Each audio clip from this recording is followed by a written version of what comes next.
sekalian, ustazah sekalian. Yang pertama, ini ruangan baru ya. Alhamdulillah. Semoga Allahumma apa? Bismika Allahumma ahya wa amut. Amin. Karena habis makan siang-siang, terus ruangannya nyaman, terus yang ngisi tidak seheboh yang tadi pagi. Dihebohin. Ya, pesertanya yang heboh ya. Ayo. Ya, kita akan berbicara tentang menyentuh hati anak didik. Saya ingat apa yang disampaikan oleh Ustadz Gofar beberapa waktu lalu, bahwa guru yang berhasil adalah guru yang berhasil menyentuh hati anak didik. Nah, pertanyaan kita, kan sudah lama nih jadi guru. Ada yang sudah 29 tahun, ada yang 25 tahun, ada yang 25, ada yang 20 tahun. Berapa? 24. Ada yang 24 tahun? Ada yang baru belum 1 tahun ya. Tapi bagaimana kita bisa menyentuh anak didik, memberi kesan yang indah dalam hati anak didik kita. Nah, materi ini sekaligus menasihati diri saya sendiri gitu ya. Walaupun saya mungkin tidak seperti ibu-ibu dan ustazah sekalian di sini yang muridnya banyak. Ini adalah PR bagaimana kita berupaya untuk menyampaikan materi itu bukan hanya sekedar transfer materi, bukan hanya sekedar mengajarkan alif ba ta sa, bukan hanya sekedar menyampaikan rukun iman ada 6, rukun Islam ada 5, bukan hanya sekedar menyampaikan la taqdab walakal jannah, bukan hanya sekedar berupaya untuk menumbuh kembangkan jiwa anak-anak kita, tetapi juga bagaimana kita memasukkan nilai-nilai dalam diri anak-anak didik kita. Nah, inilah PR, sebenarnya PR yang terbesar bagi kita semua para guru. Materi apapun, ketika kita menyampaikannya hanya sekedar transfer materi, maka materi selesai sudahlah materi kita. Kurikulum, silabus sudah kita sampaikan semua, maka selesailah KBN kita. Tapi ketika nilai yang kita ajarkan dan nilai itu masuk ke dalam hati sanubari anak-anak kita, maka insya Allah dia akan terbawa sampai sepanjang kehidupan mereka, bahkan bisa jadi sampai akhir masa. Maka kalau tadi Ustadz Solihin menyebutkan beberapa guru saya ini gitu ya. Artinya berarti apa? Ada tertanam dalam jiwanya, ada sentuhan hati yang masuk ke dalam diri anak didik itu sehingga teringat terus sepanjang masa. Yang perlu kita hindari adalah jangan sampai kita menjadi orang yang dibenci oleh murid-murid kita. Saya dulu waktu tahsin ustazah, waktu itu bukan Ustazah Sa'diah mungkin belum ada ya di Permata Hati ya. Dulu masih Al Husna, Bu Awalina. Di awal-awal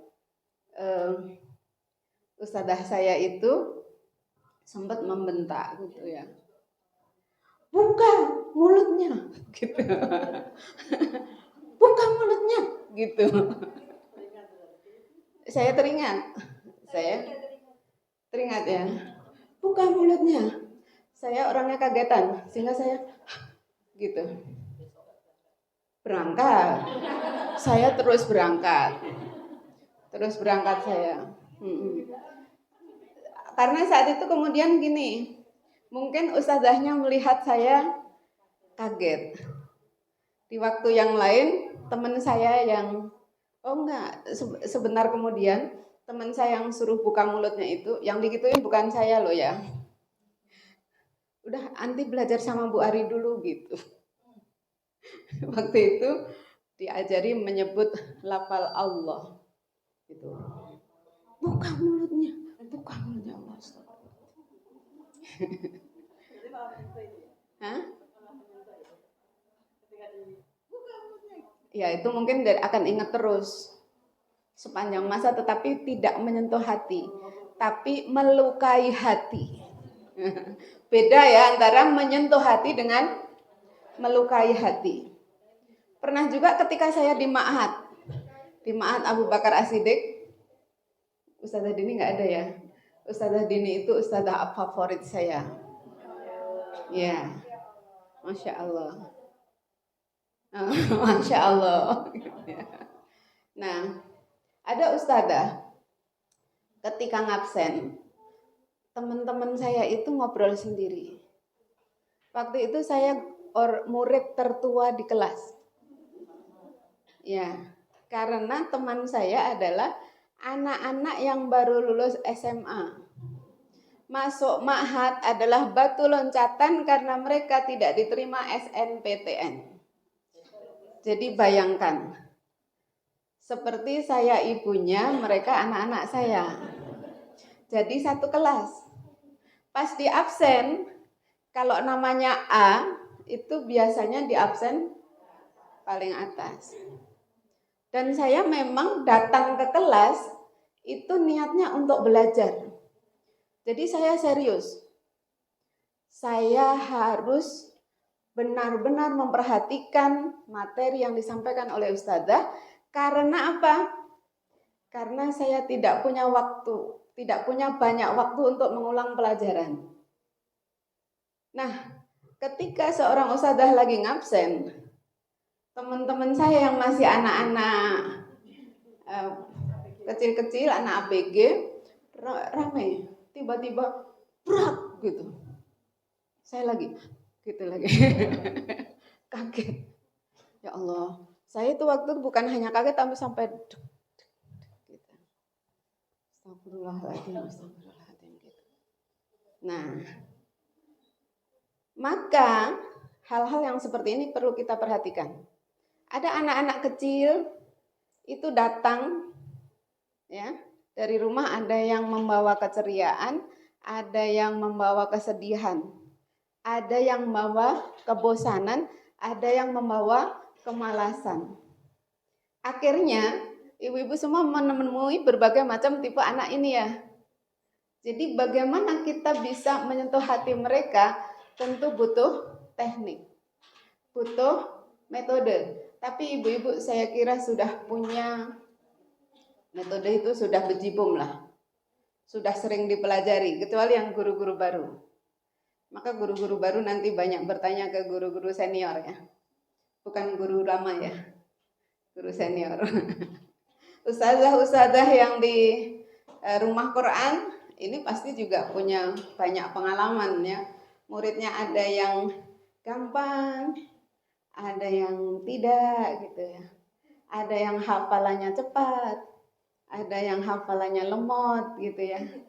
Ada yang makharijul hurufnya bagus, ada yang sudah dibenerin nggak bener-bener gitu ya. Nah, itulah warna-warni murid-murid kita. Ketika kita berdakwah pun ada yang didakwah itu langsung terima. Sami'na wa ata'na. Tapi ada yang sami'na wa asaina. Ada yang sami'na wa pikir-pikirna. Ada yang sami'na bodoh amat, ada yang gitu ya. Nah, jadi kadang-kadang orang ngomong itu ada yang perhatikan dengan sepenuh hati, ada yang sekedar mendengarkan, ada yang mendengar sambil lalu, ada yang ngomong opo lah, aku nggak butuh gitu ya. Nah, mudah-mudahan kita bukan orang-orang yang seperti itu. Kita butuh Kayak tadi yang dicontohkan Ustadz Solihin ya, Insya Allah luar biasa. Beliau mau masih belajar dari buku-buku yang lain, walaupun sudah menghasilkan 55 buku. Nah, kita yang belum menghasilkan buku,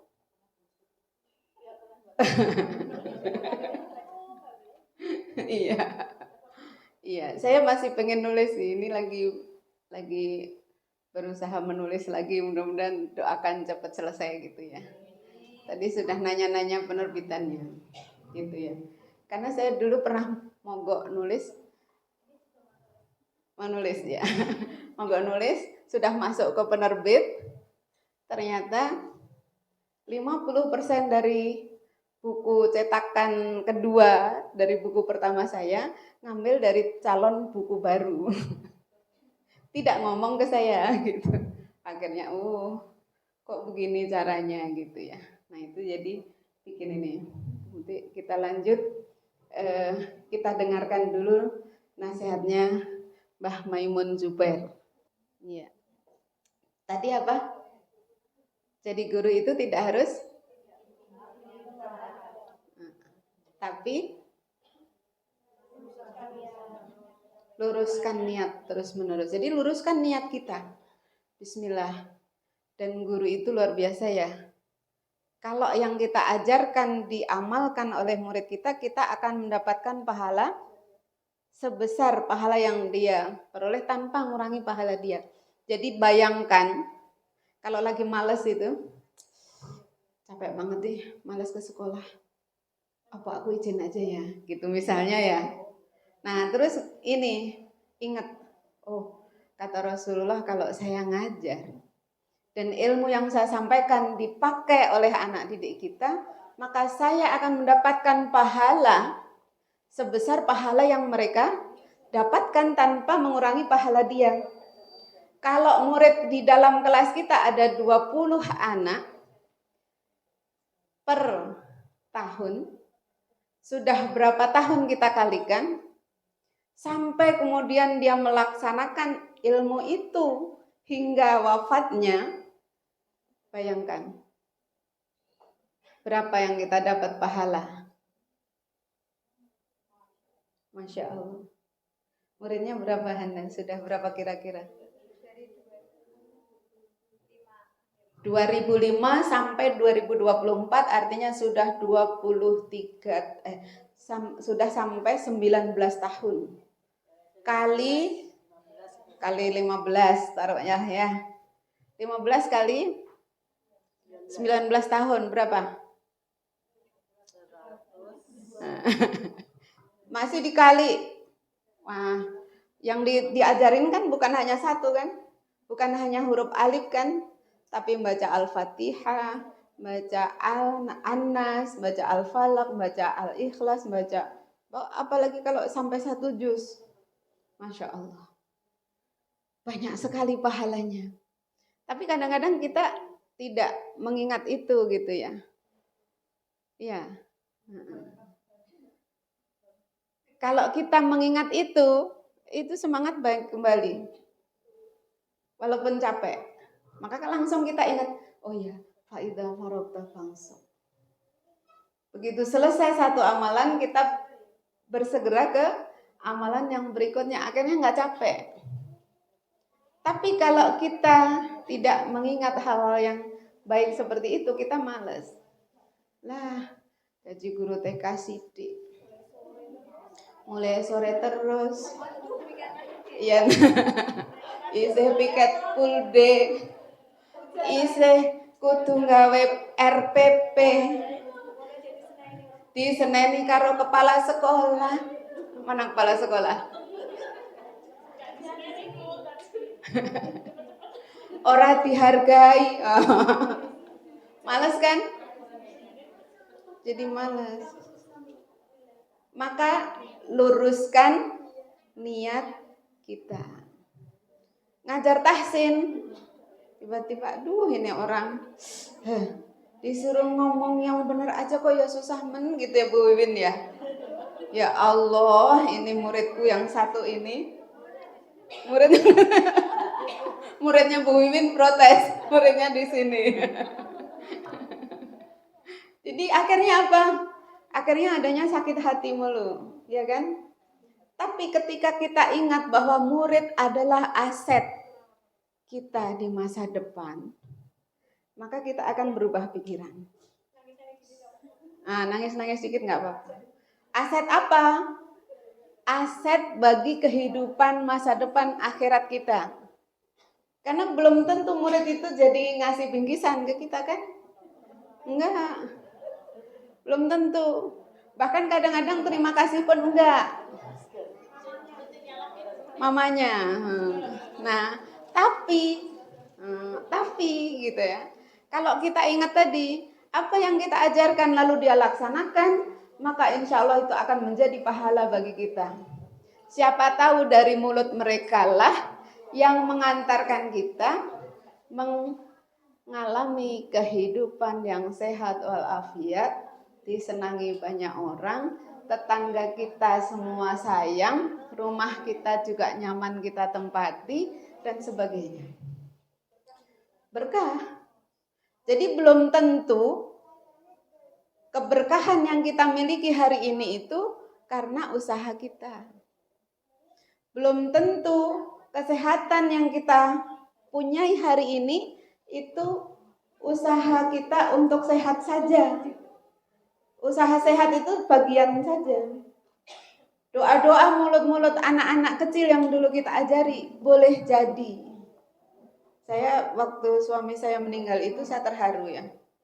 Saya ditelepon sama teman di Bandung yang kenalnya justru di Solo. Jadi waktu di Bandung kami belum pernah ketemu. Terus diundang untuk menjadi pembicara pelatihan guru di IM. Kenalnya di situ. Loh, saya dulu lama di Bandung loh, saya 14 tahun di sana.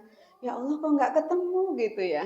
Nah, dia nelepon, Bu Ari, pertama menyampaikan ikut berduka. Yang kedua cerita, saya itu kaget loh Bu Ari. Teman-teman di Bandung pada heboh. Bikin acara doa bersama. Bikin acara macam-macam katanya. Banyak teman-teman dihubungi gitu. Emang ini siapa toh yang meninggal gitu. Gitu. Oh ya Allah, ternyata suaminya Bu Ari.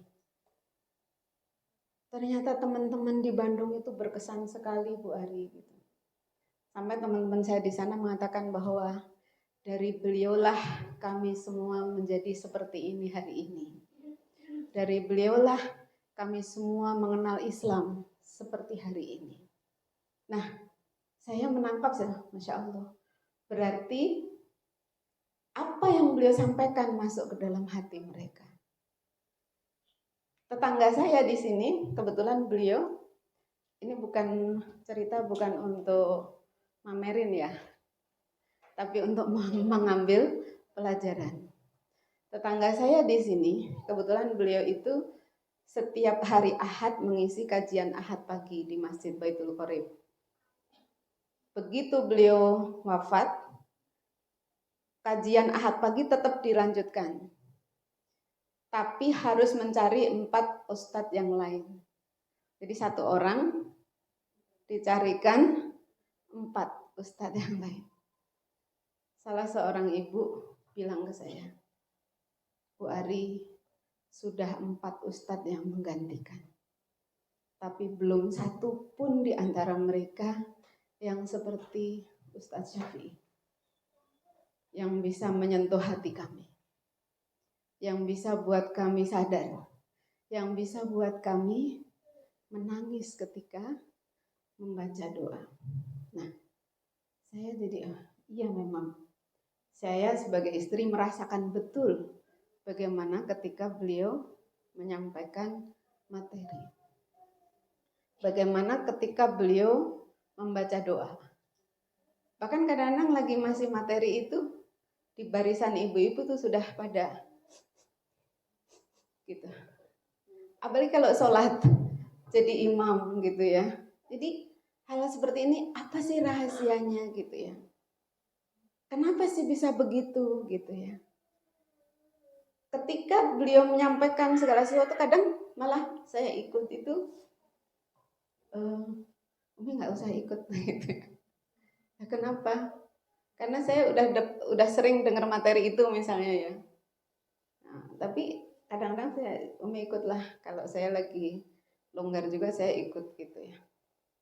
Nah, kita mengambil pelajaran dari para guru yang bisa menyentuh hati anak didiknya. Kemudian ketika beliau sudah tidak ada, berapa waktu kemudian ada mahasiswa bimbingannya WA, Bu, saya mohon izin silaturahim ke rumah. Oke, silahkan, kami janjian. Silakan datang hari ini jam sekian. Datang. Dia cerita, Bu, kami ini bimbingan Bapak, 7 orang, semua komlot. Dan kami sudah punya rencana. Setelah semua wisuda, kami akan syukuran di sebuah restoran. Restorannya sudah kami pesan. Saya sudah bikin surat-surat ini. Jadi mereka menulis kesan pesan bagaimana selama dibimbing oleh beliau. Sudah nyiapin bingkisan. Tapi ada satu teman saya yang belum wisuda, jadi saya masih menunggu gitu ya. Jadi 7 anak ini kurang 1 yang belum wisuda. Akhirnya hari yang ditentukan setelah temannya wisuda, suami saya sudah tiada. Jadi akhirnya bahkan ibu-ibu mereka nangis. Kenapa nggak segera bikin acara syukuran? Kenapa nggak dari kemarin gitu? Ya, usia kita tidak ada yang tahu gitu ya. Nah, maka kemudian dia datang, surat-surat yang ditulis saya baca semua. Masya Allah. Dan alhamdulillahnya mereka ini seperti dapat firasat. Suami saya hari Selasa terakhir ke kampus. Pas mereka hari itu kumpul semua bertuju di kampus. Dan kemudian ayo kita ketemu Bapak hari ini. Mereka ketemu. Terus minta pesan. Bapak berikan kepada kami pesan-pesannya. Untuk kami setelah lulus bagaimana? Kata anak ini, beliau mengatakan, buatlah umur kedua. Umur kedua itu apa? Kalau umur pertama kita adalah umur yang diberikan Allah selama kita hidup di dunia. Suami saya 56 tahun. Saya sekarang hampir 59. Bu Ani berapa? 47. Nah itu umur pertama. Umur kedua itu apa? Mengambil salah satu ayat dalam surat Yasin. Nahnu nuhyil mauta wa naktubu ma qaddamu wa atharahum. Bahwa kamilah yang menghidupkan yang mati dan mencatat apa-apa jejak-jejak peninggalan yang engkau tinggalkan. Beliau sering sekali menyampaikan ayat ini di materi apapun, dimanapun ketika beliau mengisi pengajian. Nahnu nuhyil mauta wa naktubu ma qaddamu wa asarahum. Jadi buatlah jejak-jejak peninggalan yang itu akan menjadi peninggalan terbaik kita dimanapun kita berada. Salah satu peninggalan yang terbaik adalah anak keturunan kita. Kemudian anak didik kita, anak-anak ideologis kita. Itulah peninggalan-peninggalan terbaik kita. Nah maka terkesan sekali ternyata kami semua diberi pesan supaya membuat umur kedua. Buatlah amal-amal unggulan. Siapapun Anda, siapapun kita, siapapun kalian ada di mana profesi apapun itu, jadikanlah seluruh amalan kita menjadi amal ibadah kepada Allah Subhanahu wa taala. Seperti tadi yang diceritakan Ustadz Solihin, tukang batu ya. Ada yang cuma sekedar nata batu, ada yang niatnya nata batu untuk mencari nafkah. Yang ketiga, nata batu, cari nafkah dan beribadah. Maka jadikanlah niat yang tulus itu, niat mengajar itu, niat menjadi guru di permata hati itu adalah ibadah kepada Allah. Kalau murid kita jadi pintar, alhamdulillah. Kalau murid kita belum pintar, kita terus berdoa, meminta kepada Allah Subhanahu wa taala semoga dia menjadi anak yang pintar, soleh dan bermanfaat. Jadi guru bak pelita, penerang dalam gulita, jasamu tiada tara. Jadi bukan pahlawan tanpa tanda jasa ya, tapi jasanya tiada tara. Kalau pahlawan tanpa tanda jasa itu jadi nggak semangat kan ya. Masa udah capek-capek nggak punya tanda jasa gitu. Oke, kita lanjut ke slide. Ya, nanti boleh diulang lagi. Baik, guru sejati itu yang bagaimana? Ya, guru sejati yang pertama niatnya lurus. Maka silahkan masing-masing mengoreksi kembali niatnya. Kalau saya jadi guru soalnya nggak ada yang lain. Lumayan masih ada kerjaan daripada nggak kerja. Nah itu harus diluruskan. Karena dulu kan begitu ya. Daftar. Kalau ditanya cita-citanya jadi apa? Dokter. Jadi apa? Insinyur. Polwan. Duta besar. Lah terus kemudian apa? Daftar fakultas teknik nggak diterima. Daftar fakultas kedokteran nggak diterima. Undip nggak keterima. Akhirnya masuk FKIP. Keterima. Kok milih guru menjadi ini FKIP? Lalu nggak diterima di mana-mana. Itu banyak dulu. Kayak gitu ya. Kalau seperti itu nggak akan menjiwai. Tapi mungkin bisa kita bertanya ke Bu Hamidah, itu bukan FKIP ya Bu ya? Apa Bu Sospol? Tapi kok jadi guru? Karena jiwanya guru. Di permata hati itu ada yang perpustakaan, ya, ada yang pertanian. Di Dian itu pertanian. Bu Muti itu komputer, informatika. Siapa lagi? Siapa? Geografi. Kalau psikologi cocok untuk guru TK. Jadi kadang-kadang niat itu bukan kadang-kadang ya, niat itu pasti mempengaruhi kualitas kerja. Pasti.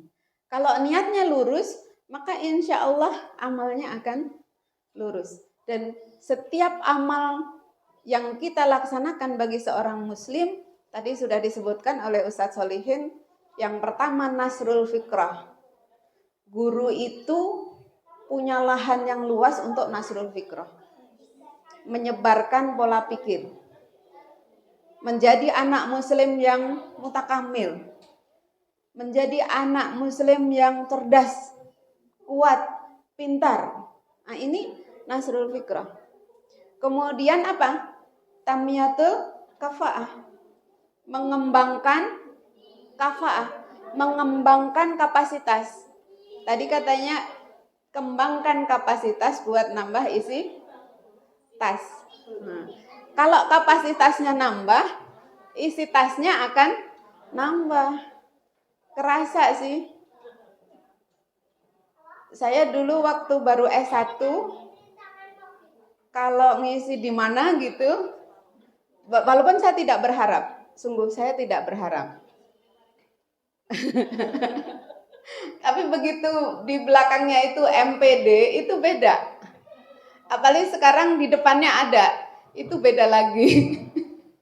Kadang-kadang mikir, kalau lagi hitungan gitu ya, kalau misalnya setiap hari saya ngisi, wah penghasilan saya banyak banget ya gitu. Itu kalau lagi ngitung. Tapi di sini jangan dihitung ya Bu Emma ya. Iya. 2M. Bukan matur nuwun Mas. Kalau saya apa? Oh sama ya. 2M. Alhamdulillah. Itu bahagia loh. Dapat matur nuwun Mbak, itu bahagia sekali ya. Jadi kita dapat 2M itu disyukuri. Ya, gitu. Yang kedua, teladan akhlak bagi muridnya. Guru itu diharapkan menjadi teladan akhlak bagi muridnya. Kenapa? Anak-anak TK itu tidak perlu banyak nasihat, tapi banyak melihat contoh. Ibu-ibu bisa perhatikan untuk anak sendiri saja di rumah. Kalau udah sore waktunya mandi, ibunya belum mandi terus nyuruh mandi. Anak-anak cepat mandi enggak? Enggak. Ya. Kecuali sudah terpola. Jam segini waktunya mandi, itu beda.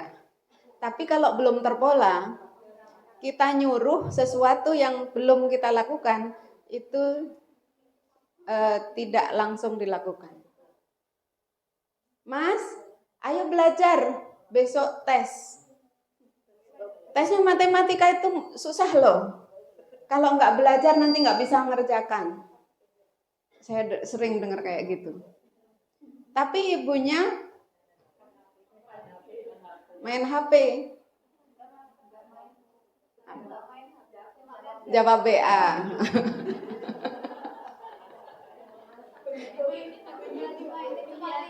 Oh cuma lihat. Anaknya nggak berangkat itu. Saya pernah ngamatin gini.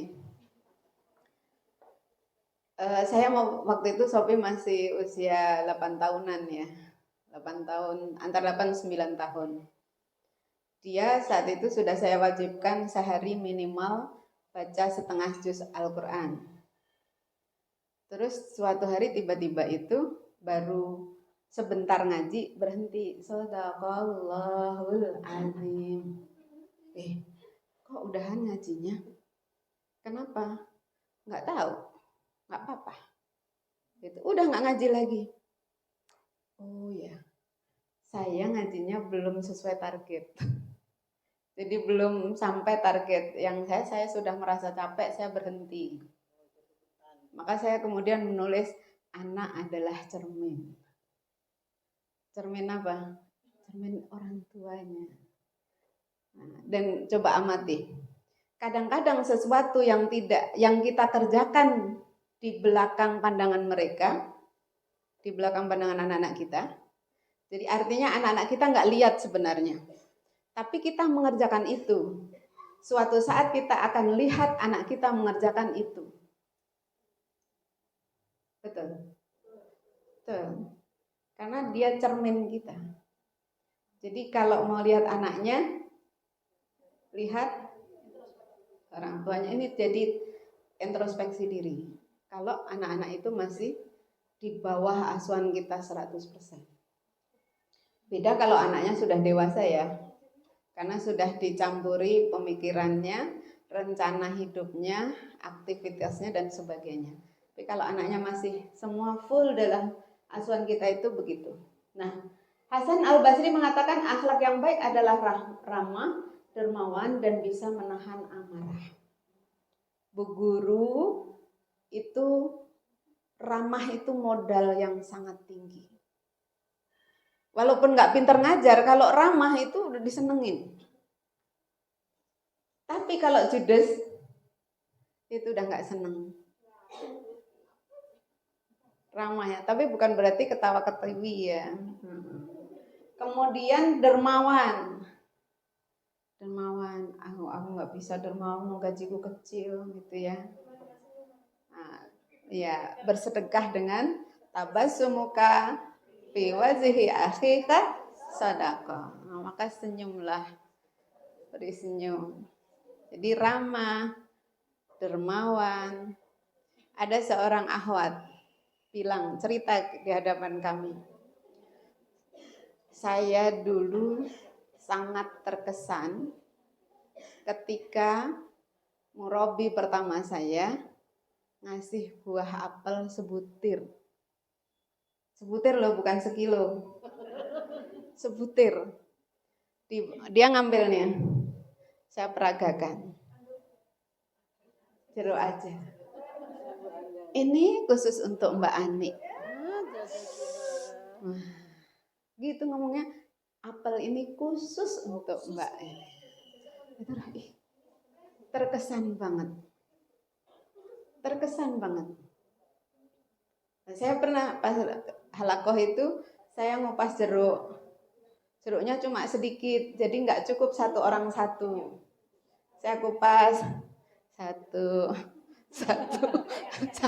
Ternyata itu merasa diperhatikan. Iya, ya Allah, segitunya. Padahal saya melakukan tidak sengaja. Karena apa? Jeruknya nggak cukup kalau untuk satu-satu.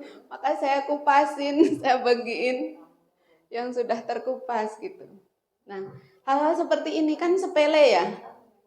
Sepele tapi terkesan. Nah, itu bisa kita lakukan. Anak kecil itu hal-hal yang kecil malah jadi tambah ini ya. Cuman dikasih apa itu? Stiker bintang. Senangnya udah minta ampun ya. Bintangnya tempel di sini. Mama, aku dapat bintang dari Bu Guru gitu ya. Nah, kemudian bisa menahan amarah.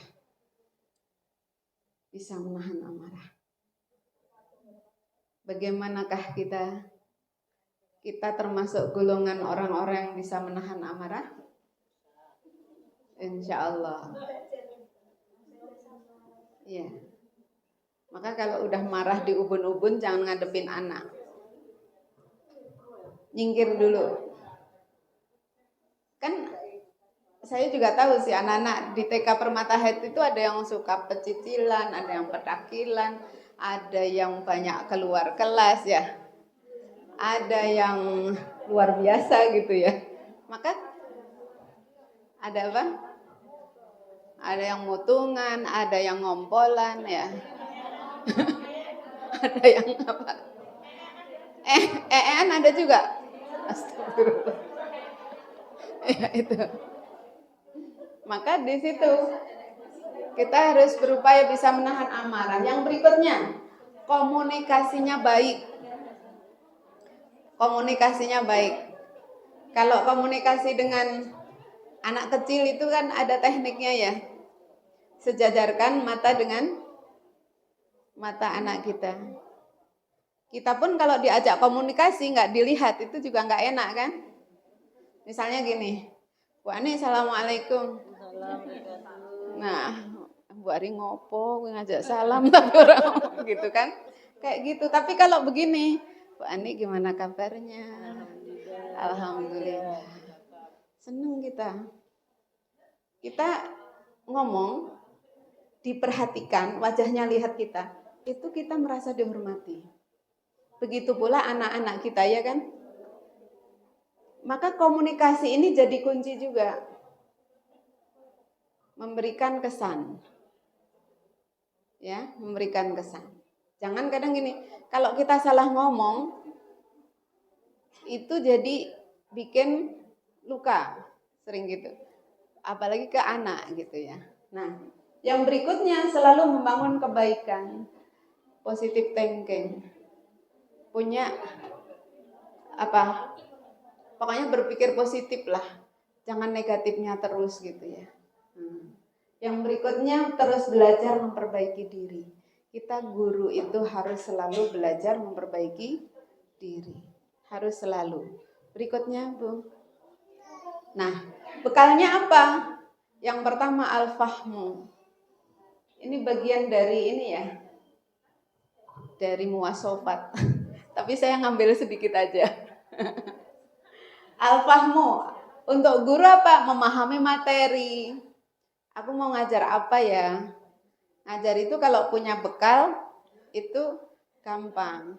Tapi kalau Saka ingat, RPP-nya belum dibuat, udah ya alhamdulillah. Kadang-kadang kan gini, selesai ngajar terus ditanya, Bu tadi boleh lihat RPP-nya? Belum saya tulis itu Bu. Nah, udah ada di laptop tapi belum di print, itu masih mending. Tapi kalau RPP-nya mana? Belum buat itu Bu. Tadi ngajarnya apa terusan? Yang ada di sini. Itu namanya Saka ingat. Saka ingat. Apa yang diingat saja gitu. Itu enggak bagus. Kemudian memahami tugas. Tugasnya apa? Dulu udah bahas tupoksi, jadi enggak perlu. Kemudian ini kok enggak selesai ya kalimatnya. Memahami tugas membentuk kepribadian anak didik. Membentuk karakter, membentuk kecerdasan. Jadi karakter, sekarang ini lagi tren pendidikan karakter gitu ya. Karakter building ya. Jadi kita membentuk karakter anak-anak. Kemudian yang ketiga, yang kedua dulu, ikhlas dalam berjuang. Luruskan niat tadi. Walaupun bukan berarti aku ikhlas kok Bu, nggak usah digaji nggak apa-apa.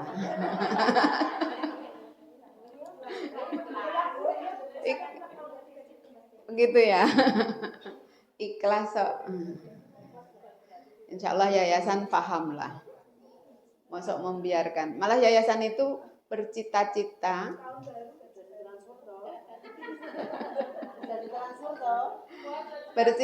menjadikan semua guru itu adalah muzaki, bukan mustahik. Karena kalau banyak harta itu banyak yang bisa diperbuat. Iya enggak? Iya. Yang berikutnya menjaga kekuatan rohiyah. Ini keimanan dan ketakwaan. Keimanan dan ketakwaan kita akan menjadikan kita lebih tahan banting.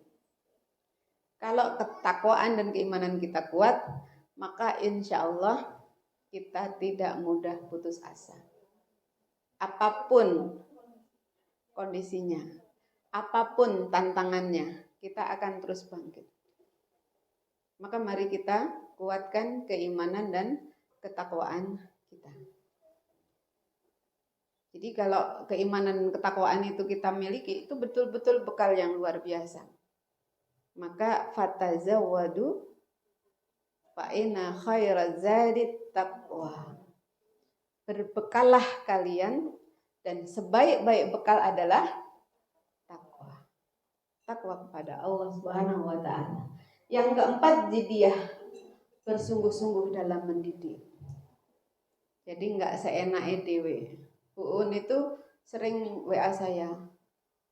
Bu Ari, izin lagi. Si ini izin sakit, izin nganter orang tua, izin ini, izin itu. Izin oh.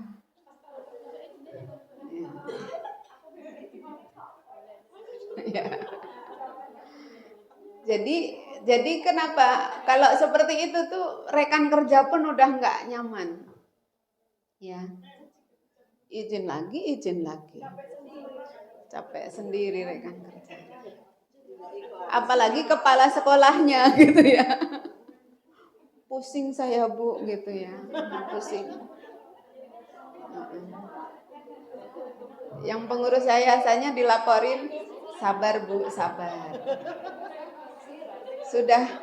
Sudah ditegur, belum sempat Bu lah mau dipanggil orangnya nggak ada.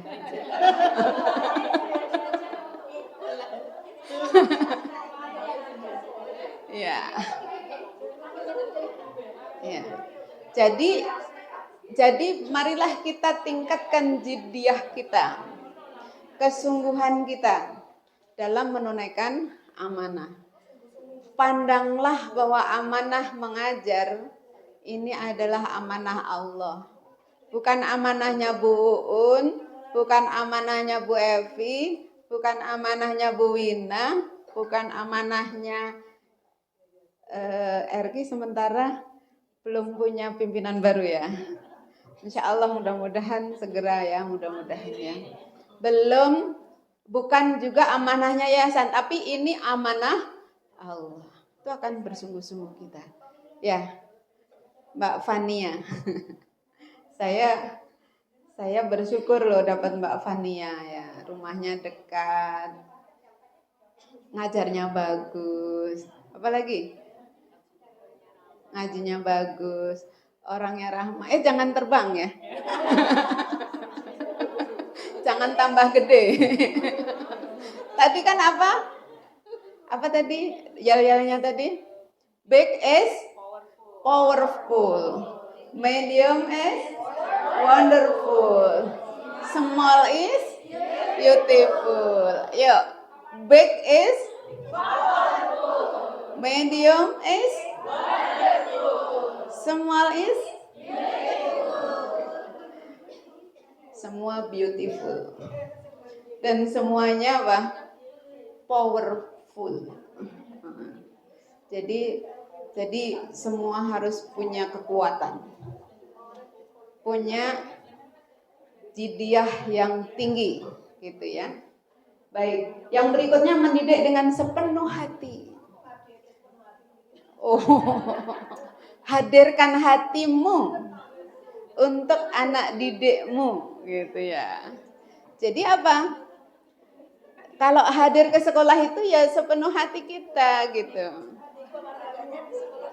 Hatiku padamu, untuk permata hatiku gitu ya.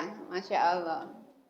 Tapi kalau datangnya itu udah aras-arasen, lagi banyak masalah di rumah, lagi ini memang itu mempengaruhi, jelas sangat berpengaruh. Maka kita perlu kalau saya suka menyarankan gini, ketika kita hadir di situ, hadirkan sepenuh hati kita di situ. Walaupun apa, saat ini terus terang saya tadi malam saya baru sampai rumah jam 9 malam. Kemudian ada kakak saya beserta anak dan cucunya di rumah. Alhamdulillah Sofi lagi di rumah. Jadi saya serahkan ke Sofi. Nanti silakan ya, nanti Bude sama Mbak sama ini diajak sarapan, terserah mau di Hajah Fatimah atau di mana karena nggak sempat masak. Habis itu Sofi mau ajak kemana silahkan. Iya Mi, nanti Sofi ajak ke Balai Kambang. Tadi saya cek sudah OTW belum? Udah lagi sarapan, dikirimin fotonya gitu. Di mana itu? Di Hajah Fatimah. Nah ini delegasi tugas. Maka saya alhamdulillah bisa tenang di sini. Nggak mikirin kakak saya gitu. Tapi tadi saya minta izin terlambat, tapi belum terlambat dimulai acaranya. Minta izin terlambat karena Bu Erin ngajak datang jam 7, saya nggak bisa datang jam 7.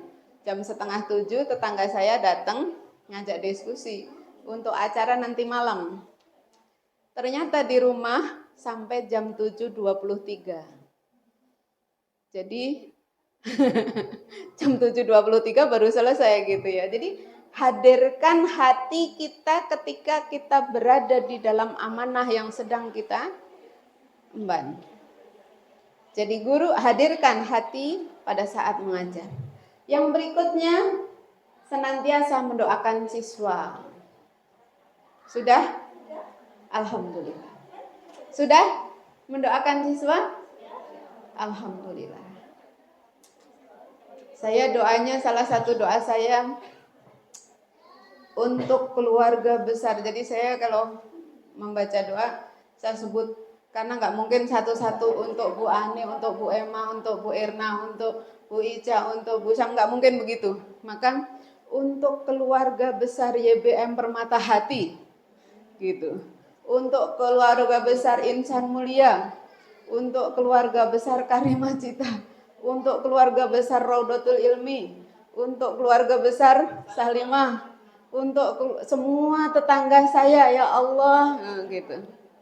Jadi mendoakan itu penting. Doa ibu guru untuk siswa-siswinya. Ibu guru pengen si A seperti apa, si B seperti apa. Tolong saya didoakan ya. Tolong saya didoakan ya. Ustazah Sa'diah, tolong saya didoakan ya. Saya pengen seperti Ustazah Sa'diah, tapi belum kesampaian. Pengen hafidhah, tapi belum kesampaian. Ya, mudah-mudahan Allah masih memberikan kesempatan. Jadi mudah-mudahan sebelum meninggal sudah bisa mencapai itu. Walaupun sekarang belum, masih sedikit sekali gitu. Ya. Suami saya bilang tahun 2022 beliau bilang, Abi baru mau ngurus guru besar setelah selesai 30 juz. Gitu. Akhirnya saya, oke, bismillah. Karena sebenarnya syaratnya semua sudah. Ini tapi beliau pengen menyelesaikan 30 juz. Kemarin mungkin antara 6 juzan sudah sampai. Jadi belum sampai sudah dipanggil kembali. Mudah-mudahan Allah tetap menerima. Baik. Peran guru. Yang pertama sebagai walid. Ayah atau orang tua. Ibu-ibu sekalian di sini adalah orang tua anak-anak. Karena di sini apalagi bagi anak KB, apalagi bagi anak batita. Nah, pengasuh batita berapa orang ini yang hadir? 3, 4. Mana lagi yang batita? Cuma 4. Ya. Batita itu kan ini lingkungan kedua setelah rumah ya. Jadi di sini jadi orang tua kedua dari ayah ibu mereka di rumah. Mudah-mudahan orang tua yang sesungguhnya mereka orang tua yang betul-betul menjadi orang tuanya gitu ya. Bukan hanya orang tua yang melahirkan dan membiayai. Nah, ibu guru itu menjadi orang tua ketika mereka di sekolah. Maka kita harus berperan sebagai orang tua mereka. Menyayangi, mengasihi, membimbing, mendidik ya.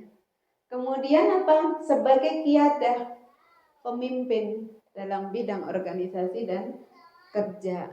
Anak-anak di sekolah perlu dibimbing, perlu dipimpin. Maka kalau ketika mereka diajari, yuk ke kamar mandi itu kaki kiri dulu, cuci tangan yang bersih. Cara cuci tangannya sampai waktu masa pandemi itu, teknik cuci tangan pun sampai di ini ya, Masya Allah gitu ya. Kemudian sebagai ustadz atau guru dalam bidang ilmu, jadi ustadzah butuh kemilan sudah siang gitu ya. Nggak apa-apa biar nggak ngantuk gitu ya. Tapi alhamdulillah belum ada yang bismikallahumma ahya wa amat. Ya. Karena saya khawatirnya tuh pas materi saya siang-siang tuh bismikallahumma ahya wa amat. Karena katanya suara saya lembut. Jadi Nina bobokkan gitu ya. Maka tadi ada nyanyi, ada tertawa gitu ya. Nah, kemudian sebagai syekh dalam bidang ruhiyah. Syekh ngajarin ibadah, ngajarin sholat kan, ngajarin doa, ngajarin sopan santun, ngajarin segala macam. Ya. Anak-anak kita ajari sholat di sini itu akan terkesan. Kalau di TK itu kan usia TK itu apa-apa kata bu guru. Iya. Iya kan? Iya. Makanya ketika orang tuanya mau nasihati itu bilang ke bu guru. Bu guru, tolong nanti anak saya kasih tahu suruh minum obat ya. Terus ibu gurunya ngasih tahu, minum obat ya nak, biar cepat sehat. Begitu dicek di rumah, udah minum obat? Udah, kata bu guru saya harus minum obat, kan gitu ya. TK ampuh itu, titah guru, dilaksanakan sami'na wa ato'na. Kalau anaknya bu guru gimana? Pakai nego. Pesen ke gurunya anak-anak kita, gitu ya. Jadi makanya gini, kalau punya anak di sekolah yang sama, jangan di kelas ibunya. Betul. Karena nanti figur mamanya di rumah akan terbawa di sekolah. Nanti kadang-kadang karena dia lihat di rumah bagaimana, di rumah Umi enggak, kalau di rumah Umi enggak gitu. Di rumah Umi enggak baca doa. Gitu ya. Jadi membuka aib gitu ya. Baik. Kemudian sebagai sahabat dalam pertemanan, murid itu dijadikan sahabat Bu Syam ini luar biasa nih.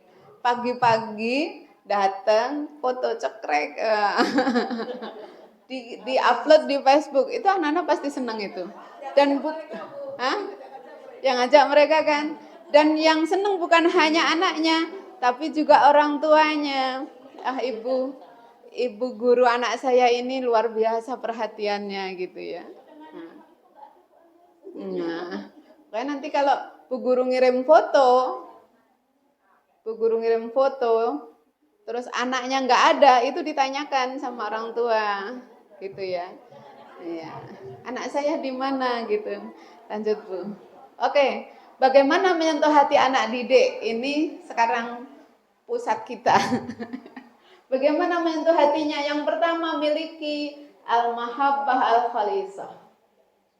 Kecintaan yang tulus pada anak-anak kita, anak didik kita. Cinta yang tulus itu bukan berarti memberikan semuanya. Berikan yang dibutuhkan. Ya.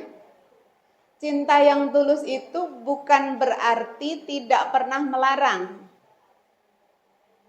Cinta yang tulus itu adalah memberikan sesuatu sesuai dengan kebutuhannya, mengarahkan kepada yang benar, dan mengingatkan ketika anak melakukan kesalahan. Jadi kalau kepada pribadi kita juga, misalnya kita ada diingatkan oleh teman kita harus bersyukur. Berarti teman kita mencintai kita. Yang berikutnya, wujudkan rasa saling percaya. As-siqah al-mutabadilah. Rasa saling percaya. Anak kecil apa bisa percaya kepada kita? Bisa. Kesan pertama itu membuat anak memiliki kesan positif. Upayakan seperti itu. Pas ketemu bu guru, disambut di pintu gerbang. Anak datang, itik, langsung. Bu Handa datang. Assalamualaikum. Hari pertama. Namanya siapa? Namanya Izah. Terus ditempelin nama Izah di sini. Namanya Izah ya, Masya Allah. Tadi sudah sarapan belum? Sudah, sarapan apa? Oh, itu langsung ini. Bu guru baik sekali ya. Nanti sampai di rumah ngomong sama ibunya, Mama, tadi bu guruku namanya Bu Handa. Tapi kalau datang pertama, bu gurunya manyun, anaknya juga Manyun. Lebih manyun daripada bu gurunya. Kan kita punya peribahasa ya. Guru kencing berdiri, anak kencing berlari. Jangan buat anak kita kencing berlari. Tidak sopan.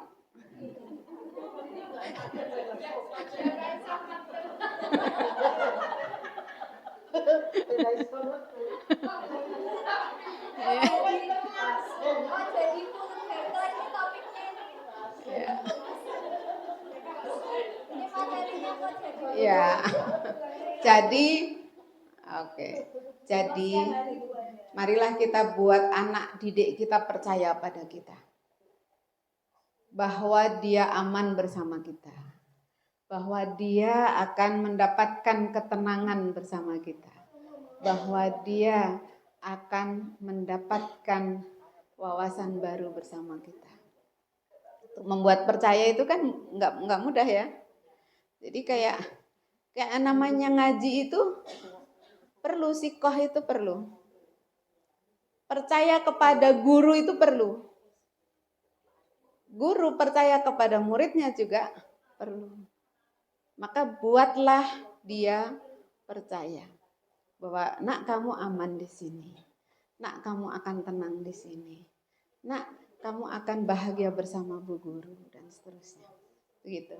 Nah, yang berikutnya miliki jiwa yang bercahaya. Jiwa yang bercahaya nanti saya ada jabarannya, ya. Jiwanya bercahaya. Punya, iya. Itu harusnya alif lam, tapi laptop saya nggak bisa alif lam.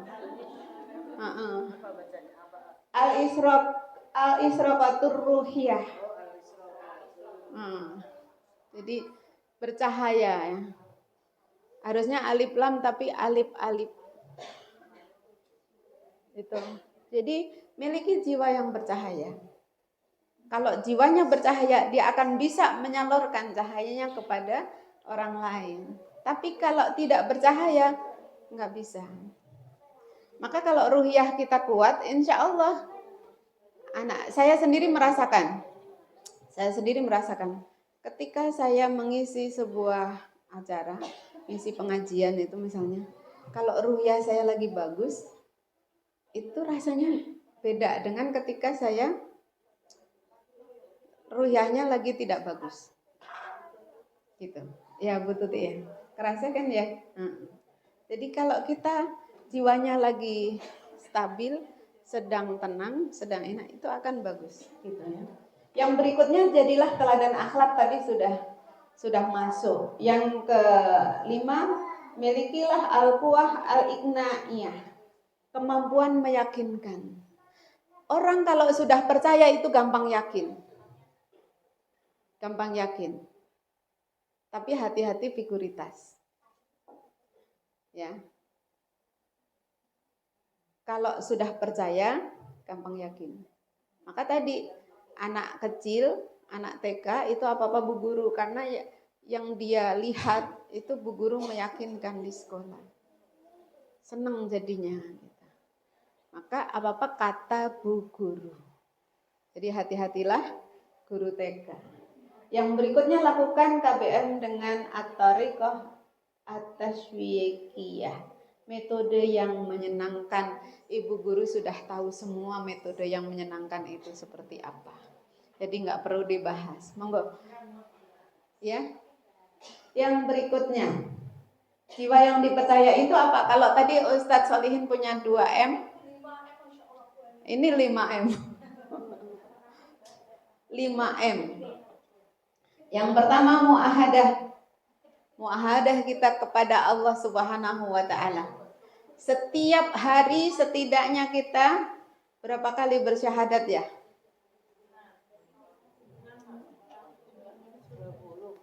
Berapa? Sholat subuh 1 kali. Duhur, asar, maghrib, isya masing-masing 2. Jadi kalau kita sholat fardu aja itu 9 kali bersyahadat. Ditambah sholat sunnah. Kalau sholat sunnah ba'diyahnya kita lakukan habis duhur, habis maghrib, habis isya. 3 kali. Qobliyah subuh 4 kali, 13 kali. Sholat qiyamul lailnya, sholat duhanya. Ya, minimal sehari semalam kita mengikat perjanjian kepada Allah 9 kali. Asyhadu alla ilaha illallah. Ya Allah, aku bersaksi bahwa Engkau adalah ilah. Engkau Tuhan yang wajib disembah, ya. Tidak ada ilah melainkan Engkau. Kita berjanji itu. Maka ingatlah bahwa kita sudah pernah berjanji kepada Allah, bukan hanya pernah tapi berkali-kali kita ulangi. Muahadah pada Allah. Kemudian muraqabah, merasa diawasi oleh Allah.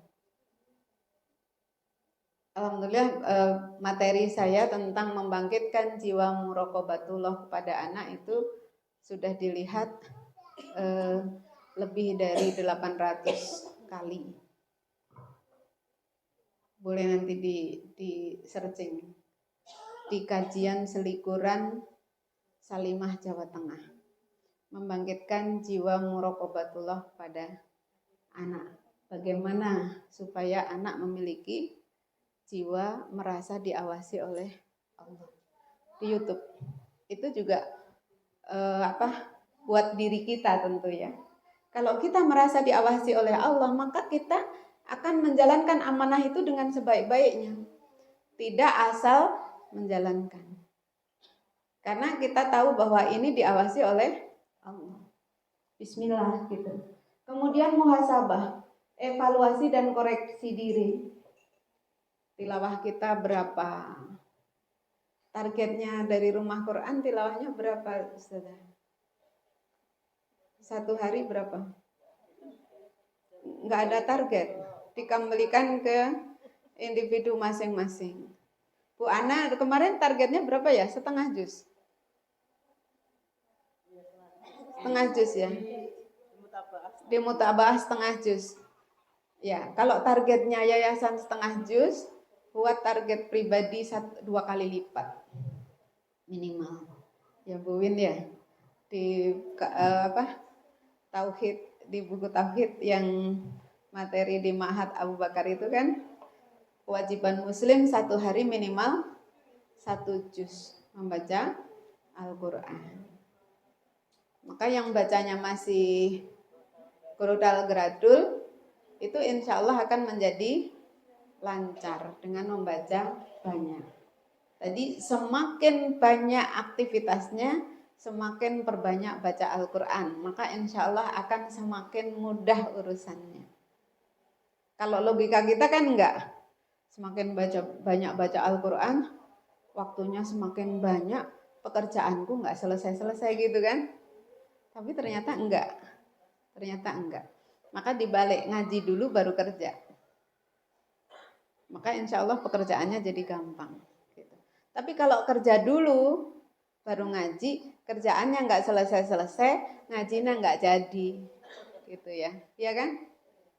Tato, ngaji dulu. Entahlah kerja dulu dikit lagi. Dikit laginya, terus ada hambatan. Akhirnya, ngajinya nggak jadi.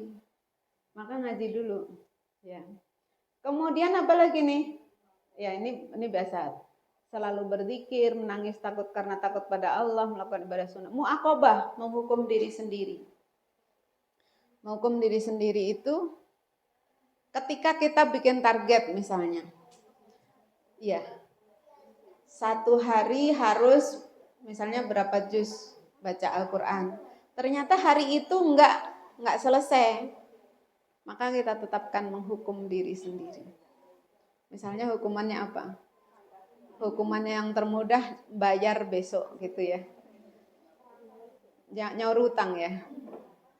Nah, atau apa? Kalau infak berapa? Eman gajiku sidik misalnya. Atau apalah. Hukumannya lain lagi gitu ya. Jadi kita tetapkan hukuman untuk diri kita sendiri. Kalau Umar bin Khattab itu kan hukumannya ini ya, menginfakkan kebunnya untuk Fisabilillah. Lah kalau saya nggak punya kebun gimana Bu? Ya nggak bisa nginfakin kebun gitu ya. Iya.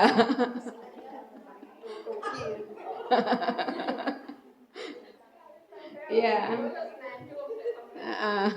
Kemudian mujahadah, selalu berjuang melaksanakan perintah dan menjauhi larangan. Ini terus memang diperlukan. Mujahadah itu diperlukan. Lanjut Bu Muti. Ya. Kemudian tadi kemampuan meyakinkan itu kenapa? Yang pertama, kasih sayang dan peduli. Kalau ibu guru punya rasa kasih sayang, punya kepedulian, itu akan gampang meyakinkan anak didik. Ini ya Allah, saya nggak bisa tuh ngaji. Tahsinnya masih nggak lulus, tapi ustadzah tetap tekun ngajarin. Itu akan memberi kesan. Ya. Ada ulama yang cukup terkenal itu, Hajar al-Asqalani ya, Ibnu Hajar al-Asqalani. Nyantri sini belum berhasil, nyantri situ nggak berhasil, diajarin itu nggak masuk, diajarin itu nggak masuk. Akhirnya beliau pulang, nggak jadi nyantri ceritanya. Sampai di perjalanan dia nemu tetesan air yang mengenai batu. Ternyata tetes demi tetes itu masuk ke batu, lama-lama jadi dekok gitu ya, berlubang. Maka beliau mengambil pelajaran dari situ. Oh, tetesan air saja ketika rutin, konsisten, continue, lama-lama bisa merubah batu yang keras jadi berlubang. Apalagi kalau otak manusia. Jadi mungkin kalau anak TK sih masih belum terlalu ini ya mungkin ya. Kalau SD, SMP, SMA itu kita akan menemukan anak yang belet gitu ya. Yang otaknya tidak terlalu cerdas gitu ya. Kayak kemampuan menghafal kan juga beda-beda ya usia. Ada yang menghafal itu, teman saya cerita, cucu saya itu sehari 1 halaman bisa, dia bilang.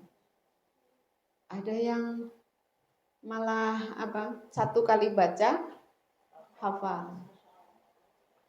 Ada yang 10 kali baca belum hafal. Itu siapa Bu? Saya. Astagfirullahaladzim.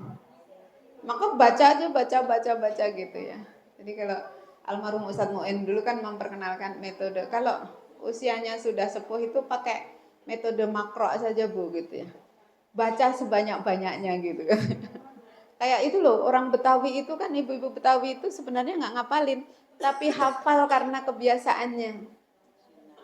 Almarhum ibu mertua saya itu hafal Al-Kahfi, surat Yasin, Al-Mulk, Al-Waqiah, Ar-Rahman, ya, Yasin di luar kepala. Kenapa? Karena kebiasaan, gitu. Bukan ngapalin Yasin wal Qur'anil azim, enggak ngapalin gitu kan, tetapi karena terus baca tuh hafal. Karena terus mendengar hafal, gitu. Jadi kita mengulang-ulang gitu. Kemampuannya berbeda-beda, maka kita juga harus lapang hati ketika murid kita juga berbeda-beda. Ramah dan mudah didekati. Ibu guru jangan pilih kasih. Kalau ada anak yang cantik, ipel-ipel, gemas gitu, seneng banget dia diuwel-uwel dideketin.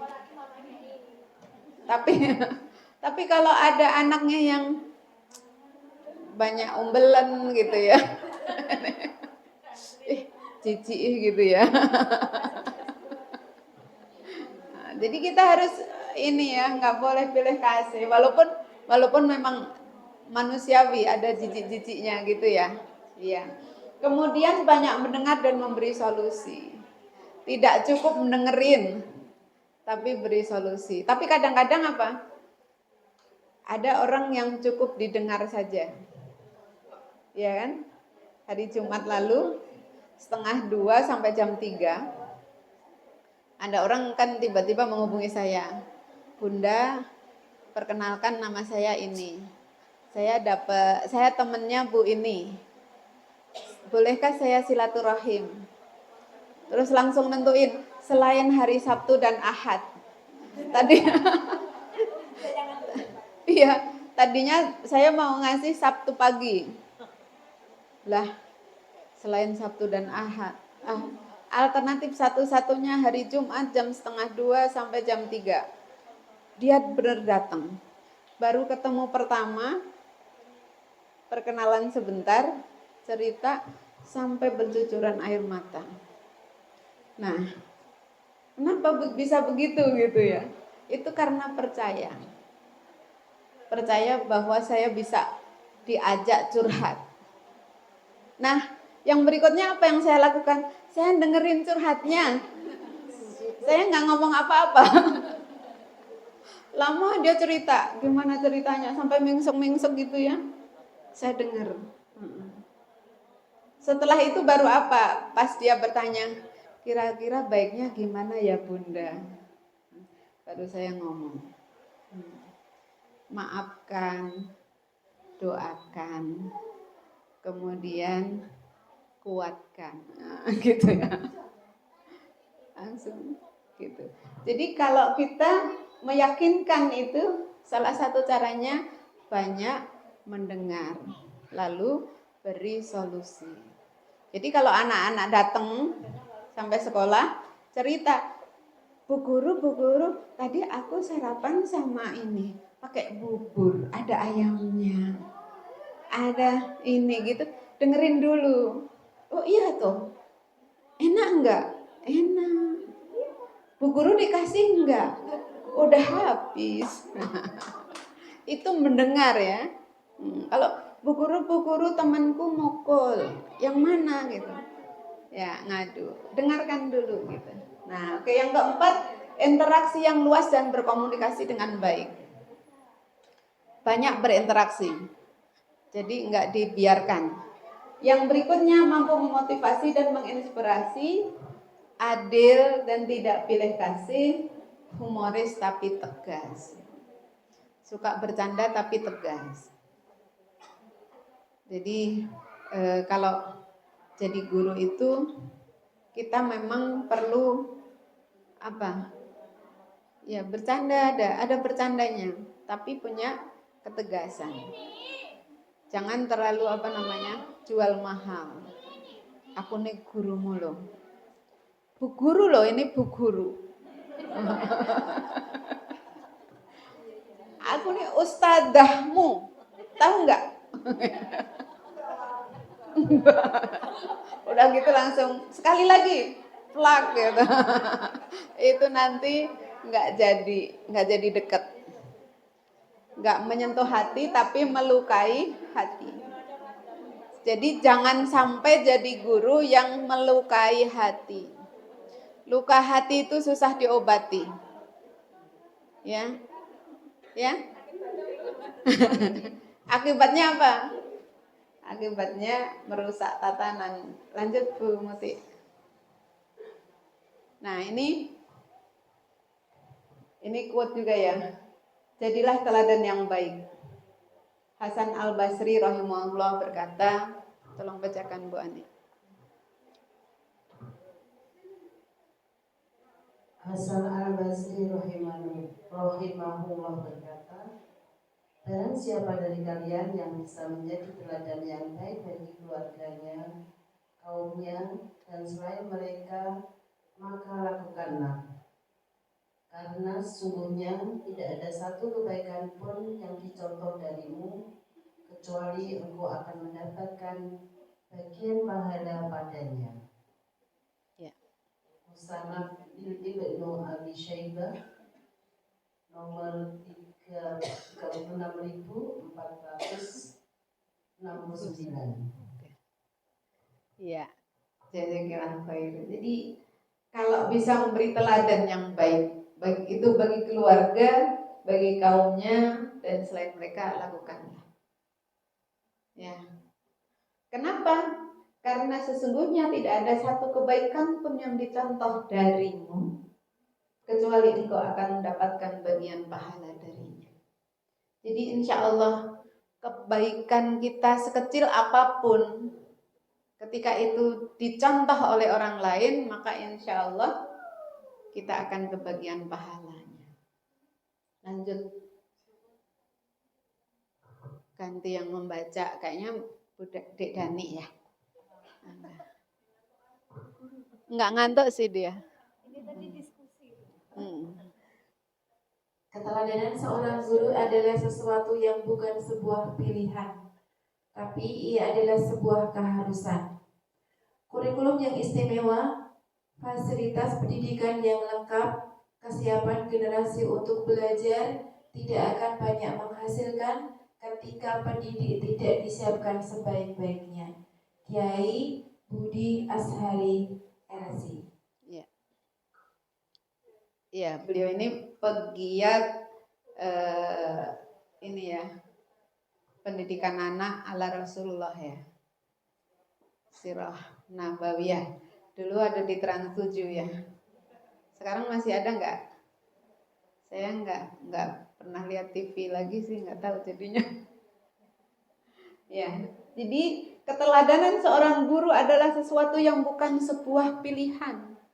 Bukan pilihan. Artinya apa? Keharusan. Harus. Karena apa? Kalau orang Jawa itu kan kenal jarwo doso ya. Jarwo doso itu guru itu digugu lan ditiru. Apa itu? Jarwo doso kan ya? Apa? Jarwo doso. Oh bukan doso. Ada K-nya ya. Maaf. Saya kena itu. Saya ketularan Sundanis. Saya dulu suka diingetin Ustazah Titin, Ustazah Sadia. Bu Ari itu kalau ngaji ini belakangnya a gitu. Itu tuh gara-gara di Bandung lama katanya gitu. Jadi saya diprotesnya itu. Di a gitu. Ya, jadi keteladanan seorang guru itu bukan pilihan, tapi keharusan. Maka kita jadi guru itu bukan hanya ketika di sekolah, tapi 24 jam jadi guru. Kalau ini semua kita miliki, maka insya Allah apa yang kita sampaikan kepada anak didik itu akan menyentuh hatinya, akan masuk ke dalam hatinya, bukan sekedar masuk di dalam otaknya. Saya pernah beberapa kali ditanya oleh ibu-ibu, Bu, saya itu melihat sekolah ini sama sekolah ini sama-sama sekolah Islam, dia cerita. Kurikulumnya sama, mata pelajarannya hampir sama. Ada akidah, ada hadis, ada sirah, ada PAI, ada ini, ada itu. Tapi kok hasilnya beda ya? Yang sekolah ini dengan sekolah ini kok beda ya anak-anaknya? Itu kira-kira karena apa? Saya tanya balik. Ibu sudah lihat gurunya? Saya gitu. Emang ada hubungannya, Bu? Sangat berhubungan. Kurikulum itu konsep, materi pelajaran. Yang menyampaikan itu transfer nilai dan pemberi contoh teladan. Jadi kalau cuma sekedar menyampaikan materinya, itu bisa jadi cuma berhenti di otak. Kalau materi berhenti di otak, maka dia tidak akan masuk ke hati. Maka ada orang yang hafal dalil, tapi tidak pernah melaksanakan. Dulu di tetangga mertua saya di Jakarta itu ada seorang alumni pesantren. Hafal dalil. Kalau diingatkan, itu fasihan dia daripada kita yang mengingatkan. Karena hafal dalil, tapi di otak, bukan di perilaku. Kenapa kita menasihati?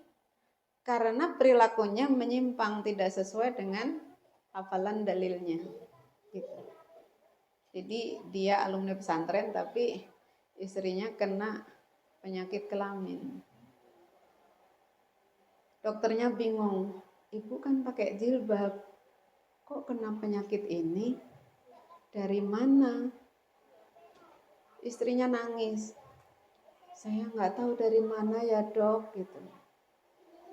Suami ibu pekerjaannya apa? Langsung istrinya, oh bisa jadi dari suami saya. Jadi suaminya apa bu? Jajan di luar gitu.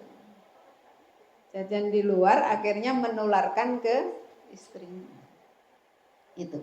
Jadi jangan sampai materi yang kita sampaikan itu cuma berhenti di otak. Lebih baik sedikit, padat, berisi, masuk ke hati.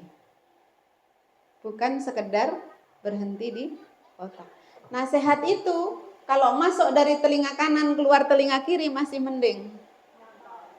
Ada yang nyantol. Tapi kalau masuk telinga kanan keluar dari ke telinga kanan berarti mental.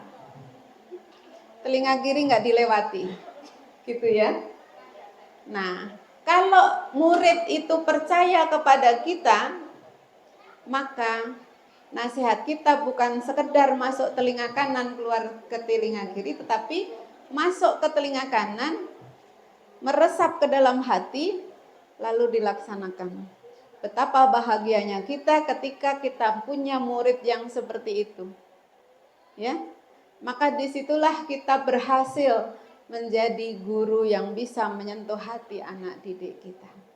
Mari kita terus berusaha, berupaya. Semoga Allah menjadikan kita semua orang-orang yang bisa menyentuh hati anak didik. Mudah-mudahan materi ini menyentuh hati ibu-ibu semua sehingga bisa semakin menjadikan ibu-ibu punya semangat untuk menjadi ustadzah-ustadzah di YBM Permata Hati. Bu terakhir Bu. Ya. Boleh nanti habis ini ya. Teruslah berbuat baik. Ya. In ahsantum li anfusikum wa in asatum falah. Jadi kalau kita berbuat baik itu sesungguhnya berbuat baik untuk diri kita sendiri. Maka teruslah berbuat baik. Dan menjadi guru ini adalah salah satu lahan besar untuk kita berbuat baik. Ibu guru semua akan diangkat derajatnya oleh Allah Subhanahu wa taala, memiliki amal ibadah yang pahalanya tidak akan pernah putus walaupun kita semua sudah tiada di dunia ini. Insya Allah. Jadi siapa tahu ada dari salah satu murid-murid kita yang doanya dikabulkan oleh Allah sehingga kemudian kita dimasukkan ke dalam surga yang tertinggi, insyaallah. Ini saya kira yang bisa saya sampaikan, mudah-mudahan bermanfaat. Selamat bernyanyi kembali.